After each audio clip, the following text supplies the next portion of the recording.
और क्लोज करें। अस्सलाम वालेकुम, welcome back to my channel Tarab Khan vlogs. I hope मेरी प्यारी प्यारी यूट्यूब फैमिली बिल्कुल ठीक ठाक होगी। अल्लाह का शुक्र है, मैं भी बिल्कुल ठीक हूँ। तो जनाब, सबसे पहले तो बहुत बहुत शुक्रिया आप सबका कि मैंने जो कल वाला व्लॉग डाला था जिसमें मैंने घर को महका महका खुशबूदार रखने का तरीका सिर्फ 250 रुपये में आप सबको बताया था, आपने वो बहुत पसंद किया, जिसके लिए थैंक यू सो मच। और शुरू करते हैं जी आज का व्लॉग। और मेरे लिहाफ या रज़ाइयाँ बनकर आ चुकी हैं। जब भी रज़ाइयाँ बनकर आती हैं, आप लोगों ने ख़ुद भी नोटिस किया होगा कि थोड़ी बहुत रुई रुआं या हल्की फुल्की सी धूल इनमें होती ही है। तो मैंने बाहर रख के इनको अच्छी तरह से साफ़ कर लिया था, झाड़ लिया था, और अभी मैंने इन्हें रखा है सोफ़े पर। मैं इनको पहुंचाऊंगी इनकी मतलूबा जगह पर, क्योंकि अभी तो लिहाफ ओढ़ने का मौसम बिल्कुल भी नहीं आया। पहले एकदम से लाहौर में सर्दी आ गई थी, मैंने ब्लैंकेट्स भी निकाल लिए थे, लेकिन अब तो लिटरली ब्लैंकेट्स लेने का भी मौसम नहीं है। सर्दी का अभी कोई दूर दूर तक पता नहीं है, इसलिए रज़ाइयों को मैं रख दूँगी उनकी जगह पर। फिर जब सीज़न आएगा इंशाल्लाह फिर निकालूँगी।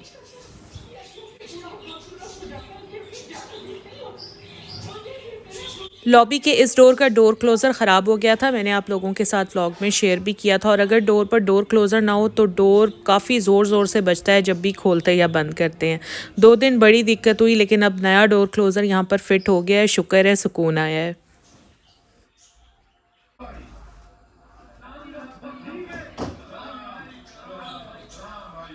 मेरी दोनों हेल्पर्स कल गांव चली गई थीं छुट्टी के लिए, और अब वो आएंगी 3 से 4 दिन के बाद। और जब तक वो नहीं आती तो थोड़ी सी मुझे अपनी रूटीन चेंज करनी है, क्योंकि सारा काम अब मुझे ही मैनेज करना है। अच्छा, आज जब मैं सुबह उठी तो नमाज़ पढ़ने के बाद मैंने बिल्कुल मतलब मैं लेटी नहीं थी, मैंने कुछ नहीं किया, सीधा मैं लग गई थी अपने घर के कामों में।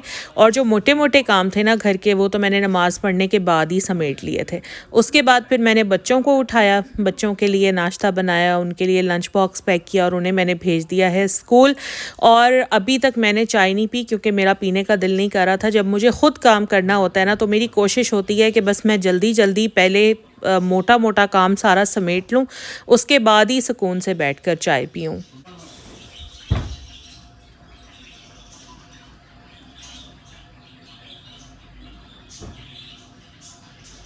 सारे बेड्स मैंने बना लिए हैं, झाड़ू मैंने लगा लिया है। मॉपिंग मैं आज नहीं करूँगी, क्योंकि घर अभी बिल्कुल साफ़ है। इंशाल्लाह कल फिर मैं मॉपिंग करूँगी।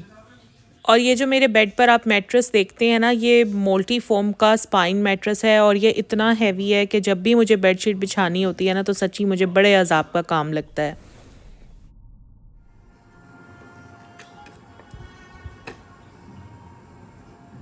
घर का मेजर काम तो चीज़ों को समेटना, उनकी जगह पर रखना और बेड्स बनाना ही होता है। और यकीन करें, अगर ये काम हो जाए ना, घर ऑटोमेटिकली साफ़ सुथरा और सिमटा हुआ लगने लग जाता है। तो अल्लाह का शुक्र है, ये सारे काम मेरे हो चुके हैं। बस अब मुझे जाना है किचन की तरफ, क्योंकि खाना बनाना है और बर्तन भी वॉश करने हैं। उससे पहले मैंने अपने लिए बना ली है चाय, साथ में मैंने एक स्लाइस ले लिया था। नाश्ता मैं करती नहीं हूँ, आप सब लोग जानते ही हैं, लेकिन आज हल्की फुल्की सी भूख फील हो रही थी, तो इसलिए मैंने साथ में एक स्लाइस ले लिया है।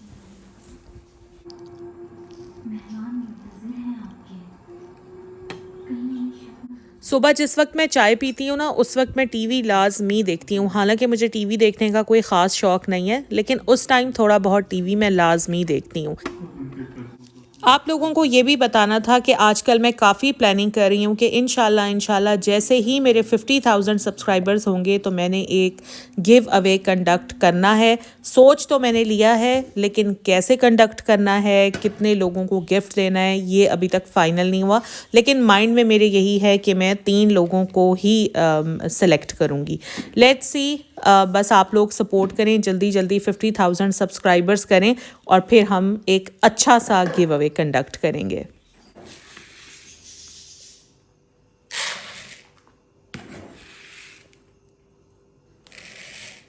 और ये बात तो तय है कि इस गिव अवे में सफ़ायर का सूट ज़रूर होगा, और मेरी ही चॉइस का होगा। खैर जी, अभी मैं बना रही हूँ बिरयानी, किचन में मैं आ गई हूँ। अभी तो बर्तन भी पड़े हैं जो कि मैंने वॉश करने हैं, लेकिन बर्तनों को भी करते हैं। मैंने सोचा कि पहले खाना बना लूँ, इतने खाना बनता रहेगा, साथ में मैं बर्तन वॉश करती रहूँगी, और सबसे एंड में मैं ब्रूमिंग और मॉपिंग कर लूँगी, क्योंकि भाई किचन में तो ब्रूमिंग और मॉपिंग करना डेली बेसिस पर मस्ट होता है।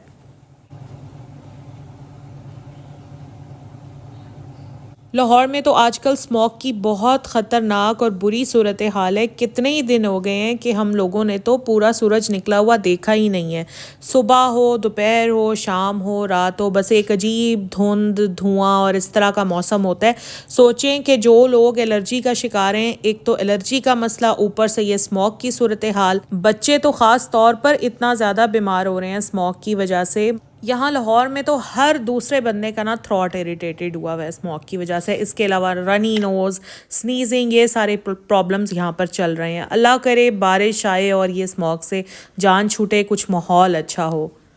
मेरे घर का जो नीचे वाला टीवी लाउंज है ना, माशाल्लाह माशाल्लाह ये बहुत ज़्यादा यूज़ होता है क्योंकि सब लोग सारा दिन इधर ही बैठे होते हैं। और ऊपर वाला जो टीवी लाउंज है ना, वो बिल्कुल ना होने के बराबर यूज़ होता है। इस वजह से उसके कुशन जहाँ रखे हुए होते हैं ना, बस वहीं रखे रहते हैं। लेकिन इस सोफ़े के कुशन कभी भी जगह पर नहीं होते। सुबह से लेकर रात तक मैं ये कुशन्स ही ठीक कर रही होती हूँ। और यहाँ पर ना ये देखें, ये क्या है, ये चटनी बॉल्स, आई थिंक डकार इसका नाम है। और ये मुझे पैकेट समिया ने दिया था आज से कोई 4 से 5 दिन पहले। उसको ये बड़ी पसंद है, खाती रहती है, और मुझे भी इसने दे दिया था, लेकिन मैंने अब तक खाया नहीं था। अभी मैं सोच रही थी कि निकाल कर इसको खाती हूँ। और मुझे याद आया कि बचपन में मैं और मेरी कज़न्स, मेरी खाला की बेटियाँ, हम लोग इतनी खाते थे ना ये डकार, इतनी कि मैं आपको बता नहीं सकती। छोटी छोटी सी ना इसमें ब्लैक कलर की बॉल्स होती हैं, बड़ी टेस्टी होती हैं। तो ये समिया ने जब मुझे पैकेट दिया ना, एकदम से मुझे वो अपना बचपन याद आ गया। अब तो साल हो गए, मैंने ना चक्की ना मुझे पता। इवन मैं तो सोच भी नहीं सकती थी कि ये डकार अब भी मिलती होगी। तो बस यहाँ पर मैंने बिरयानी का कोरमा कर लिया है तैयार। चावलों को मैंने सेट सुट कर दिया है। अब बस बर्तन धोने की बारी है। और ये जो मैंने शर्ट पहनी हुई ना, ये कुर्ता स्टाइल में सिली हुई है। इसके बाजू भी वो कुर्ता स्टाइल वाले हैं, इसलिए मैंने बाजू ऊपर चढ़ा लिए हैं। और आज मैं आप लोगों के साथ एक बहुत ही ज़रूरी हैक या टिप कह लें शेयर करने वाली हूँ। देखें, हमारे किचन के जो सिंक्स हैं उनके ड्रेन अक्सर ही बंद हो जाते हैं। बहुत ही आसान सा तरीका है, बहुत सारे लोगों को तो ऑलरेडी पता होगा, लेकिन मैंने सोचा कि मैं ज़रा उसको ठीक तरीके से आपको बता देती हूँ। सबसे पहले तो आपने क्या करना है कि जो भी ड्रेन आपका बंद हो, आपने गर्म पानी लेना है, जिस तरह से मैंने यहाँ पर लिया हुआ है, या आपने बॉइल्ड पानी लेना है। और सबसे पहले आपने उस ड्रेन में ये गर्म खौलता हुआ पानी डाल देना है। गर्म पानी डालने के बाद आपने लेना है एक चाय वाला छोटा कप। मेरे घर में छोटे कप्स नहीं है, इसलिए मैंने ये एक छोटी सी जैम की जार रखी हुई है। ये पूरे 1 कप का ही हिसाब है, ठीक है। ये आपने 1 कप छोटा ले लेना है। और बेकिंग सोडा किसी भी ब्रांड का ले लें, कोई मसला नहीं है, ठीक है। ये आपने लेना है। और इसमें मैं डाल रही हूँ ताकि हिसाब किताब से मैं डालूँ। हिसाब किताब से ऊपर नीचे आपने नहीं करना, क्योंकि चीज़ें वेस्ट करने का कोई फ़ायदा नहीं है। जितनी हमें ज़रूरत है उतना ही हमने डालना है। अच्छा, अब यहाँ पर मैंने ये 1 कप बेकिंग सोडा ले लिया है। साथ के साथ मैं सफाई तो भाई करूँगी ही, इधर उधर गिर गया है तो साथ के साथ साफ़ कर लें। अच्छा, अब ये 1 कप सोडा आपने डाल देना है इधर, बिल्कुल ऐसे जैसे मैं डाल रही हूँ, ठीक है। उसके बाद आपने लेना है वाइट विनेगर। इसके ऊपर लिखा हुआ है डिप इट नेचुरल विनेगर। इस कन्फ्यूजन में आपने नहीं जाना, नेचुरल अननेचुरल को छोड़ दें, सिर्फ वाइट विनेगर होना चाहिए, किसी भी ब्रांड का ले लें। वही पैमाना जिससे हमने बेकिंग सोडा इसमें डाला है, उसी पैमाने के 2 कप भर के विनेगर के हमने इस बेकिंग सोडा के ऊपर डाल देने हैं।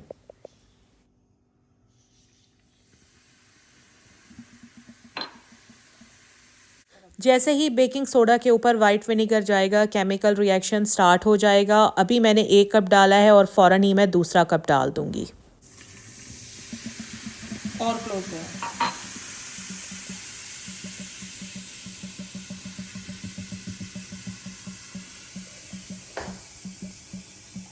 2 कप विनेगर के डालने के बाद आपको गुड़ गुड़ की क्लियर आवाज़ें तो सुनाई दे रही होंगी ना। काम शुरू हो चुका है अंदर सफाई का। और उसके बाद आपने यही वाला पैमाना लेना है और इसमें 1 कप नॉर्मल वाटर का लेकर आहिस्ता आहिस्ता से वो पोर कर देना है, बस। अब इसको छोड़ देना है आपने 40 मिनट्स के लिए। 40 मिनट तक आपने ना तो इसमें पानी चलाना है, ना ही कोई और काम करना है, ताकि अंदर जो विनेगर और बेकिंग सोडा है वो अपना काम कर सके और आपके बंद ड्रेन को खोल सके।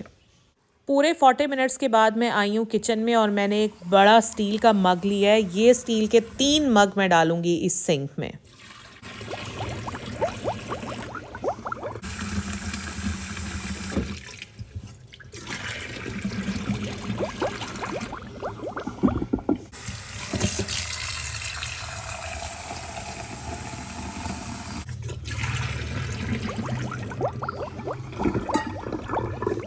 ड्रेन एकदम क्लियर हो जाएगा, आप लोग हैरान रह जाएंगे। सख्त से सख्त बंद हुआ हुआ ड्रेन भी बिल्कुल आराम से खुल जाएगा। पानी का फ्लो मैंने इधर थोड़ा सा चला दिया है ताकि मैं आपको दिखा सकूं कि पानी कितना स्मूथली अंदर जा रहा है। ज़रूर ट्राई कीजिएगा, ये टिप आप लोगों के लिए बहुत हेल्पफुल रहेगी। अब आपको आइंदा से किचन के बंद ड्रेन्स के लिए परेशान होने की बिल्कुल ज़रूरत नहीं है। ये था मेरा आज का व्लॉग। अच्छा लगा है तो प्लीज़ लाइक करें, चैनल पर अगर नहीं है तो सब्सक्राइब करें। इंस्टाग्राम का लिंक है डिस्क्रिप्शन में, वहाँ पर मुझे फॉलो करें। अपना ख्याल रखें। अल्लाह हाफिज़।